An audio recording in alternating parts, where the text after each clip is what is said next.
Dieu donnant.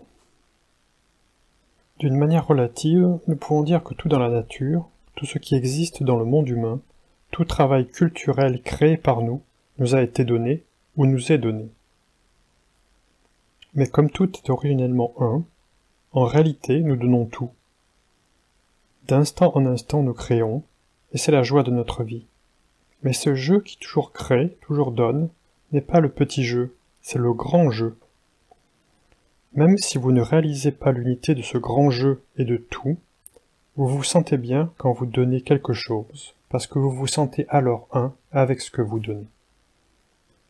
Un de nos aphorismes dit « Dana prajna paramita ». Dana signifie donner, prajna la sagesse et paramita traverser ou atteindre l'autre rive. Nous pouvons voir notre vie comme la traversée d'une rivière. L'effort de notre vie vise à atteindre l'autre rive, le nirvana. Prajna paramita, la vraie sagesse de la vie, c'est qu'en fait à chaque pas du chemin, l'autre rive est atteinte. Atteindre l'autre rive à chaque pas de la traversée est la voie de la vraie vie. Dana prajna paramita est la première des 6 voies de la vraie vie. La seconde est Shila prajna paramita, les préceptes bouddhistes. Viennent ensuite Kshanti prajna paramita, l'endurance. Virya prajna paramita, l'effort ardent et constant. Dhyana prajna paramita, la pratique zen. Et prajna paramita, la sagesse. En réalité, ces 6 prajna paramita ne font qu'un, mais comme nous pouvons observer la vie de plusieurs angles, nous en comptons 6.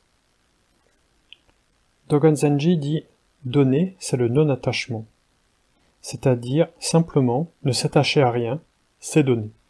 Peu importe ce qui est donné. Donner un centime ou un bout de feuille, c'est Dana Prajna Paramita. Donner une seule ligne ou même un seul mot d'enseignement, c'est Dana Prajna Paramita. Donner dans l'esprit de non-attachement, offrande matérielle et offrande d'enseignement ont la même valeur. Si nous avons l'esprit juste, tout ce que nous faisons, tout ce que nous créons est Dana Prajna Paramita. Aussi, Dogen dit-il, produire quelque chose, participer à l'activité humaine, c'est aussi Dana Prajna Paramita. Donner à des gens un bac pour traverser le fleuve, ou faire pour eux un pont, c'est Dana Prajna Paramita. En fait, donner une ligne de l'enseignement peut être faire un bac pour quelqu'un. Selon le christianisme, tout ce qui existe dans la nature a été créé pour nous ou nous a été donné par Dieu. Ceci est la parfaite idée de don. Mais si vous pensez que Dieu a créé l'homme, et que vous êtes en quelque sorte séparé de Dieu, vous risquez de penser que vous pouvez créer quelque chose de séparé, quelque chose qui n'a pas été donné par lui. Par exemple, nous créons des avions et des autoroutes, et quand nous répétons « je crée, je crée, je crée », nous avons vite fait d'oublier qui est en réalité le « je » qui crée ces différentes choses. Nous avons vite fait d'oublier Dieu. C'est le danger de la culture humaine. Vraiment créer avec le grand jeu, c'est donner. Nous-mêmes ne pouvons créer et posséder ce que nous créons, puisque tout a été créé par Dieu. Il ne faut pas oublier cela. Mais parce que nous oublions effectivement qui accomplit la création et la raison de la création, nous nous attachons à la valeur matérielle ou d'échange. Ceci n'a aucune valeur comparée à la valeur absolue de quelque chose en tant que création de Dieu. Même si une chose n'a de valeur matérielle ou relative pour aucun petit jeu, elle a en soi-même une valeur absolue. Ne pas être attaché à quelque chose, c'est être conscient de sa valeur absolue. Tout ce que vous faites devrait se fonder sur une telle conscience, et non sur des idées de valeur matérielle ou égocentriques. Tout ce que vous faites est alors le vrai don, et Dana Prajna Paramita. Quand nous sommes assis en zazen, nous reprenons notre activité fondamentale de création. On peut dire qu'il y a 3 formes de création. La première, c'est être conscient de nous-mêmes après zazen. Quand nous sommes assis en zazen, nous ne sommes rien, nous ne nous rendons même pas compte que nous existons. Nous sommes simplement assis en zazen. Mais quand nous nous levons, nous sommes là. C'est la première étape de la création. Quand vous êtes là, tout le reste est là, tout est créé instantanément. Lorsque nous émergeons de rien, lorsque tout émerge de rien, tout nous apparaît comme une création neuve. c'est le non-attachement. La seconde forme de création a lieu quand vous agissez, ou quand vous produisez ou préparez par exemple de la nourriture, du thé. La troisième forme est la création de quelque chose en vous-même, comme l'éducation, la culture, l'art, ou un système pour notre société. Il y a donc trois formes de création.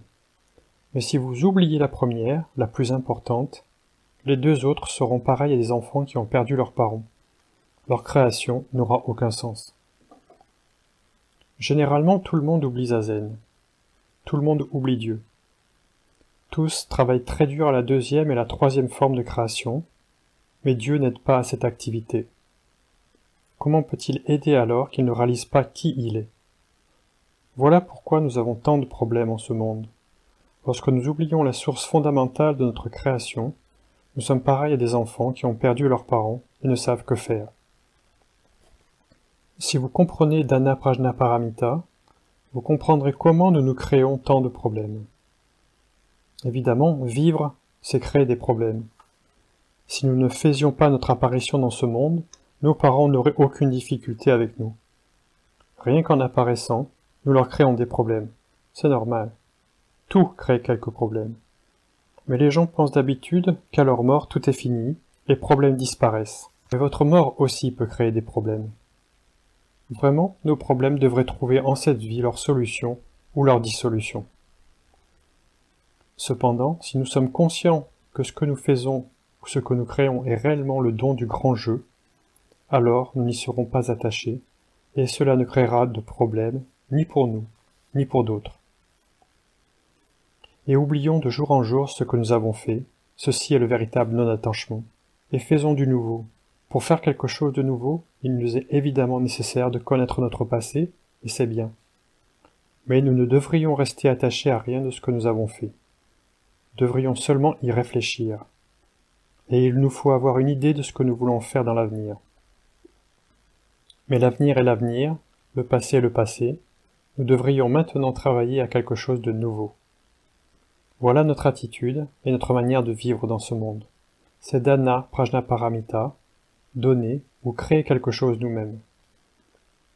Faire quelque chose à fond, c'est donc reprendre notre véritable activité de création. Voilà pourquoi nous faisons Zazen. Si nous n'oublions pas cela, tout ira à la perfection. Mais dès que nous l'oublierons, le monde sera rempli de confusion.